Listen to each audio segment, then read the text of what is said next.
HSC 25 batch কি অবস্থা, কেমন আছো সবাই? আশা করি সবাই ভালো আছো। আর 3 মাস পর তোমাদের এইচএসসি পরীক্ষা।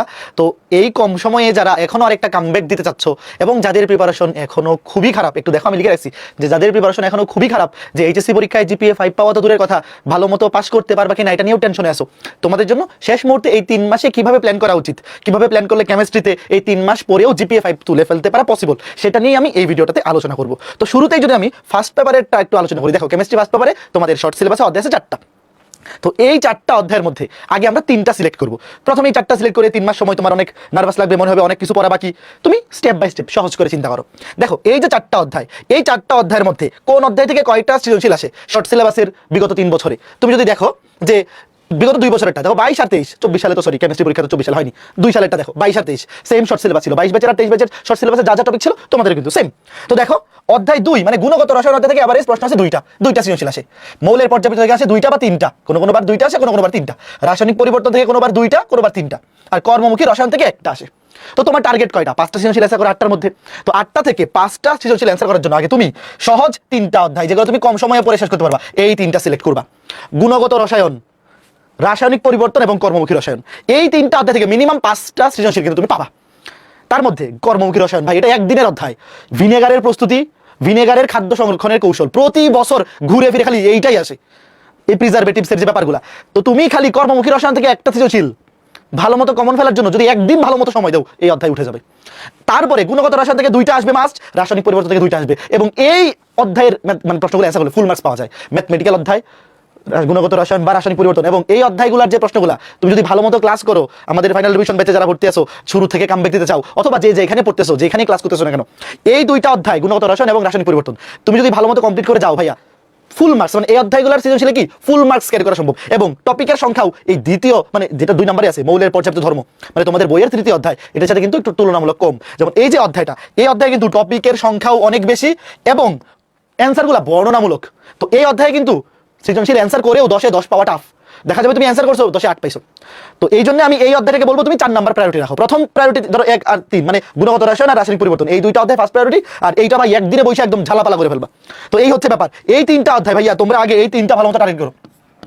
এই যে এই 3টা অধ্যায় ভালো মতো কমপ্লিট করে টার্গেট করো। তার মধ্যে কর্মমুখী রসায়ন ভাই একদিনেই কমপ্লিট করে ফেলা পসিবল। বাকি 2টা অধ্যায় যদি 2 মাসেও কমপ্লিট করে ফেলতে পারো, এখনো তো 3 মাস আছে, 2 মাসে যদি ফার্স্ট পেপারের গুণগত রসায়ন আর রাসায়নিক পরিবর্তন কমপ্লিট করে ফেলতে পারো, তাহলে লাস্টের মাসে মৌলের পর্যাপ্ত ধর্মও বেশ খানিকটা কিন্তু কভার করে ফেলতে পারবা।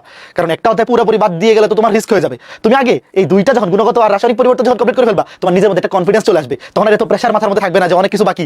তখন এই রিল্যাক্স মুডটা যখন পেয়ে যাবা, তখনই দেখবে তুমি এই অধ্যায়টাও কভার করে ফেলতে পারতেছো। তো এটা 4 নম্বর সিরিয়ালে থাকবে। এরপরে দেখো সেকেন্ড পেপারেও তোমাদের অধ্যায় আছে কয়টা? 4টা। তার মধ্যে জৈব রসায়নটা বাদ রাখো, জৈব রসায়ন থেকে সৃজনশীল আছে 3টা।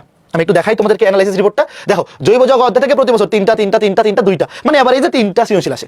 তো তুমি আগে জৈব যৌগটা বাদ দিয়ে বাকি 3টা অধ্যায় পরিবেশ রসায়ন, পরিমাণগত রসায়ন এবং তড়িৎ রসায়ন, এই 3টা অধ্যায় ভালো মতো কমপ্লিট করে ফেলো। এবং এই 3টাই কিন্তু ম্যাথমেটিক্যাল।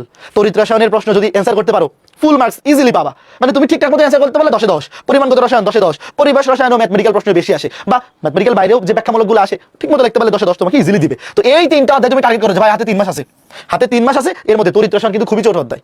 তড়িৎ রসায়ন থেকে একটা সৃজনশীল কমন ফেলানো দুধবাত। তড়িৎ রসায়ন থেকে একটা সৃজনশীল আসে না, সবসময় একটা আসে। এই যে দেখো মাঝে মধ্যে 2টাও আসে, একবার 2টা আসছিল। তড়িৎ রসায়ন থেকে একটা সৃজনশীল আসার সম্ভাবনা বেশি, এবং এইটা কমন ফেলানোর জন্য তুমি যদি খালি 2টা 3টা দিন সবগুলো টাইপ কভার করে ফেলো, খুব বেশি টাইপও নাই তড়িৎ রসায়নে সৃজনশীলের জন্য। মানে বিগত বছরে বোর্ডে সৃজনশীলগুলো সলভ করে দেখবা যে ঘুরে ফিরে খালি কমন কয়েকটা টাইপই, খুব বেশি না কিন্তু। আর যদি এফআরবি ব্যাচে ক্লাস করে ফেলো তড়িৎ রসায়নের ক্লাসটা এফআরবি ব্যাচে মনে হয় পাহলুই ভাই নিছেন, তো পাহলুই ভাই ক্লাসগুলো যদি করে ফেলো, দেখবা বোর্ডের সৃজনশীল আশা করে তোমার কাছে দুধ বাদ হয়ে যাচ্ছে। তো এই অধ্যায় কিন্তু খুবই ছোট অধ্যায়, তুমি চাইলেই 3-4 দিনে কমপ্লিট করে ফেলতে পারবা। একদম বোর্ডের সিকিউ এমসিকিউ প্র্যাকটিস সহ, ক্লাস সিকিউ এমসিকিউ প্র্যাকটিস, বই থেকে প্র্যাকটিস সবকিছু মিলে 3-4 দিনে কভার করে ফেলা পসিবল। তারপরে পরিবেশ রসায়ন, পরিমাণগত রসায়ন, এই 2টা, মানে বাকি 3টা তুমি প্রথমে যদি জৈব যৌগ নিয়ে টেনশন করো, তাহলে তোমার টেনশনের কোনো শেষ হবে না, খালি বাড়তে থাকবে টেনশন। এটা তো একটা মহাসমুদ্র, তুমি ওই মহাসমুদ্রের মধ্যে খালি ডুবতে থাকবা, পানি খেতে থাকবা। তো বাকি 3টা আগে ভালো মতো শেষ করো। ফার্স্ট পেপারেও বললাম যে এই যে ফার্স্ট পেপারে মৌলের পর্যাবৃত্ত ধর্ম ছাড়া বাকি 3টা আগে শেষ করো।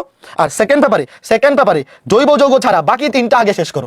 বাকি 3টা যদি শেষ করে ফেলতে পারো, তখন কি তোমার মাথা থেকে হিউজ একটা টেনশন কমে যাবে যে ভাই জৈব যৌগ ছাড়াও কিন্তু 5টা সৃজনশীল, বাকি 3টা অধ্যায় যদি তুমি খুব ভালো মতো পড়ো, ভালো মতো ধরো ক্লাস করলা, সিকিউ এমসিকিউ প্র্যাকটিস করলা, বই থেকে কোল পড়লা, তাহলে কিন্তু 5টা সৃজনশীল তোমার কমন পড়বে।